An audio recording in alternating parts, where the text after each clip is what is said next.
necessity is the mother of invention. People do what they have to do. Mhm. Obviously, I think that the reason a lot of men simp is because they kind of have to. Yeah. Because men, you ever hear the expression "all men pay"?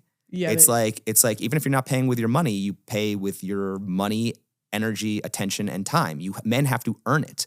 So it's kind of like men just have to play the game, and women are the ones who make the rules. And so what ends up happening is, I think that it just comes down to a question of who has the leverage.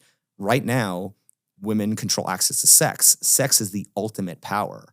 And women know this, and women abuse this.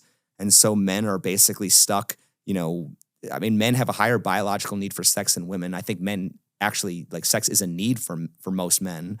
And so I think that in order to kind of level the playing field, I'm not necessarily saying women have to approach men, but in other words, I believe that women are coming from an abundance mindset. Men are coming from a scarcity mindset. Of course, unless you're that top, 10% man who has women approaching you. And the whole idea of women approaching is kind of not that far-fetched, because a lot of these dating coaches want to sculpt men to become that super high-value man that women chase. Mm-hmm. So women will chase the minority of men, but men are chasing the majority of women. So I think what has to happen is there has to be some kind of shift in leverage. And I think a big thing that would help that is men being given more access to more sexual access. In other words, I think what's happening right now is everyone's telling men, step up and pay a higher price, to the point where they're overpaying.